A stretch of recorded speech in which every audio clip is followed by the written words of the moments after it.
ఒకసారి మనం తెలుసుకునే ప్రయత్నం అయితే మనం చేద్దాం. తమకి చెప్పండి, ప్రధానంగా ఈ రోజు ఈ ఇంటికి రావడానికి గల కారణం ఏంటి?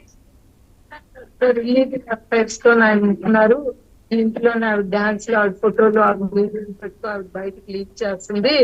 అందుకే మేము ఈ ఇంట్లోనే ఉంటాము. మాకేమంటే బంగ్లా ఇచ్చేసాను, వాళ్ళకి రాశాను. ఇప్పుడే నేను లైవ్ వీడియో చూస్తున్నాను. బంగ్లా ఇచ్చేసాను, రాశాను, ఆస్తులు రాశాను. ప్రూఫ్స్ చూపించమనండి.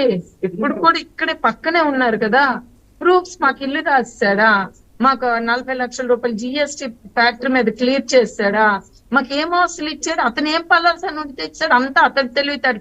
ఈ ఇల్లు వచ్చేమో అతను కష్టార్జితంతో కట్టాడా, ఈ ఇల్లు నా డబ్బులతో ఈ సైట్ కొనలేదా. ఏం మాట్లాడతాడు, ఒక డ్రామా, ఒక క్రియేషన్, ఒక అనకూడదు, ఒక షో ఆఫ్. ఇదేంటండి ఈ చండాలం.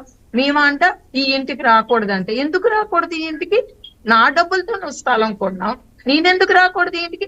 ఇన్నాళ్ళ వరకు మర్యాద ఇచ్చాను, ఒక పద్ధతి. అతడితోనేంటి, నాకు చీప్ గా నా ఇంట్లో నేను ఉంటానని నేను ఆలోచన. నా పిల్లలకి అన్యాయం జరిగేటప్పుడు నేను ఎందుకు రాను? నా పిల్లలు అంట అర్ధరాత్రి 1 గంటప్పుడు వచ్చారట, కారాలు చల్లడానికి వచ్చారట, తాళాలు ఏవో గొలుసులు పట్టుకొని వచ్చారట. అందుకే ఇతను తలుపు తీయలేదు. మిట్ట మధ్యాహ్నం 3 గంటలకు వచ్చారు. ఏ అర్ధరాత్రి 12కి రాలేదు. మీడియా మొత్తం ఇక్కడ ఉంది. ఎన్ని గంటలకు వచ్చారో కూడా తెలుసు. మెసేజ్ కూడా మా చిన్న పాప ఎన్నిసార్లు పెట్టిందో ఆయన సెల్ తీయమని చెప్పండి. మాకంటే 1,40,00,000 రూపాయలు ఇచ్చాడంటే బ్యాంక్ స్టేట్మెంట్ తీయమనండి. ఎందుకు ఈ పనికి మాల అబద్ధాలు మాటలు? మాకంటే వచ్చినాడంటే ప్రొటెక్ట్ చేస్తున్నారంట.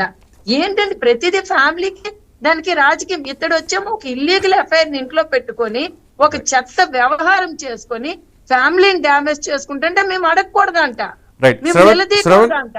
మా ఫ్యామిలీ లైఫ్ పోతున్నాయి అనేది మేము తెలియజేయకూడదంట, మేము అబ్జెక్షన్ చేయకూడదట. చేసిన పనులన్నింటి కట్ట మేమంట ఎస్ కొట్టాలంట. ఏ భార్యలైనా అలా ప్రవర్తించారా? ఏ భార్యలైనా భర్త ఏది చేస్తే దానికే ఇచ్చేస్తారు తప్ప ఎక్కడైనా ఏ తండ్రి ఏ భర్తలైనా ఇంత నీచంగా ప్రవర్తించారా? ఎవరైనా ఇలా కుటుంబాన్ని వీధుల్లో పెట్టారా? పిల్లల్ని వీధుల్లో పెట్టారా? ఇలాంటి అబద్ధాలు ఏ భర్తలైనా ఆడారా? ఇంత నీచంగా అబద్ధాలు ఎవరైనా ఆడతారా? భార్యను సెక్యూర్ చేస్తారు, పిల్లల్ని సెక్యూర్ చేస్తారు. నేటికి సంవత్సరం నుండి సీఎం గారి దగ్గర ఈ ఇష్యూ ఉంది, జగనన్న దగ్గర ఈ ఇష్యూ ఉంది. అవన్నీ కూడా ప్రజలందరికీ తెలుసు. ఆయన వచ్చేమో ఒక దీనిలాగా మేము ఆయన మీద కారం దాడి చేశాము, మేము వచ్చేమో చిన్నాడుతానంటే మా ఫాదర్ అంట అసలు మా డాడీ ఎగ్నెస్ట్ చేశారు, చేయలేదంటే నేను నా కూతురికి అన్యాయం జరిగింది, నేను నా అల్లుడికి చేయను అని ఎప్పుడో చెప్పారు.